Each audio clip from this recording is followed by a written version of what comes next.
Hey man, doing a video lesson for you. So, I hope you're having a good trip or whatever's going on. But for today, I thought we could talk a little bit about scales and kind of how we can start using them a little bit more when we're playing piano, and also just how we can kind of make sense of what they are and like what we're using them for. But for that, we're gonna have to start with a couple things, which is, what is our musical alphabet, right? So, our musical alphabet is basically just all of the notes in music that we have. We have 12 notes in music, right? And then I'll also make sure that you have a good view of the board at the end, because I know these markers are kind of small. But in those 12 notes, right, we have our whole notes, which are A, B, C, D, E, F, and G, right? And then in between those, we have a couple different notes, right? We have sharp notes and we have flat notes, right? So all that sharp means is that we're going to be going up one half step, right? We'll talk about what a half step means in a second. All that flat means is that we're going down one half step. Cool? So in between A and B, we would have the notes A sharp, or we could also call this note B flat. Crazy, right? In between B and C and E and F, there's one thing that we got to remember, and it's that there's no sharps and there's no flats. That's where we don't have a black key to go up to in between those two notes, right? In between C and D, though, we would have the note C sharp, or we could call it D flat. In between D and E, we would have D sharp, or we could also call it E flat. In between F and G, we would have F sharp. We can also call that G flat, though. And we can also call in between G and A sharp, or it would be G sharp or A flat, sorry.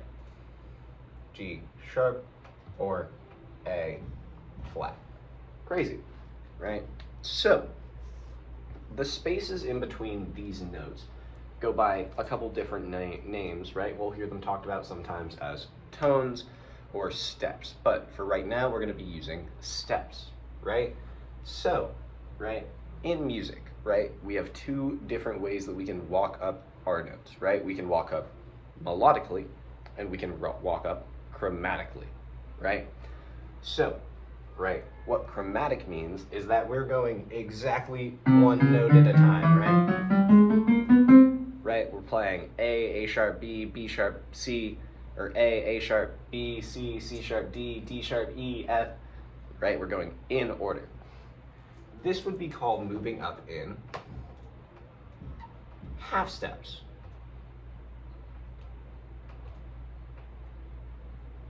Right, this would be us going, we'd go like A sharp, B, C sharp, right?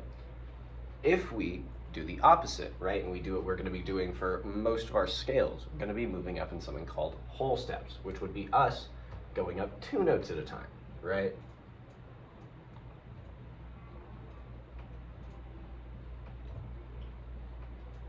This would be us going like A, and we'd go straight to B, and then two notes past B would be C sharp, and then two notes past C sharp would be D, or D sharp, right? So, from there, why is this important, right? What this does is this lets us keep track of the intervals that we're moving between when we're playing scales, right? So we're not going to do all of them today. All we're going to do right now is our major scale shapes, right? And we're going to be doing it for all of our whole notes, right? So for this, let's start with one that we have seen a billion times, right? We're going to start with C major. C major is super easy. I'm going to spoil this one so that we can talk about it a little bit, but C major is just all of our whole notes in line, right? C major has no sharps and no flats, right? So we would have C, D, E, F, G, A, and B, right? So when we're playing this, right, we have 7 notes, right? But how far apart are these notes? So if we go from C to D, right? Let me change colors so this is pretty easy. When we go from C to D, we're moving up from C past C sharp to D. So we're moving up with a whole step. Once we get past that, right, going from D to E, we have to go past D sharp up to E, so we're moving up another whole step, right? And we're moving up 2 notes. I'll just do this in pink so that it's actually visible. All right, so we're going a whole step, and then another whole step. Remember, in between E and F, there's no sharps. So if we go from E to F, we aren't actually going up 2 notes, we're only going up 1. So we're gonna be moving a half step. From there, from E to G, we have to move past F sharp, or from F to G, we have to move past F sharp. So we're gonna be going up another whole step. And then from there, from G to A, we're going up another whole step because we're going past A sharp, or A flat, or G sharp. And then from there, A to B, another whole step. And then if we want to get back to C from there, if we want to go from B to C, there's no sharps or flats in between B and C. So we're going to be going up a half step, right? What we have right here is the pattern that we play anytime that we're playing a major scale, right? So when we're playing a major scale in any key, right, whether we're starting at a sharp note or we're starting at a bass note or like a whole note, right? Anytime that we're playing a major scale, we're gonna go up a whole step, a half step, or a whole step, a whole step, a half step, and then another whole step, a whole step, a whole step, and a half step. Right? So let's go down the line and kind of see which other scales that we have, right? So we're going to be using this same pattern. I'll put it way up here in bold for us so that we can have it. We're going to have whole step, half step, whole step, whole step, whole step, half step, right? So for C major, it would look like this. What about for D major? Right? Well, if we're playing D major, we have to start at D, right? And from there, if we go up a whole step from D, we end up at E. If we go up another whole step from E, we end up at F sharp, right? If we go up a half step from F sharp, we end up at G. If we go up a whole step from G, we end up at A. If we go up a whole step from A, we end up at B. If we go up a whole step from B, we end up at C sharp. And then from there, if we go up another half step, we end up at D, right? So these are all the notes that we have for D major, right? From there, what if we wanted to do E per se, right? If we started E, because we're playing E major, right? We're starting at E, we got to go up a whole step from E, which would take us straight to F sharp. If we go up another whole step from F sharp, we end up at G sharp.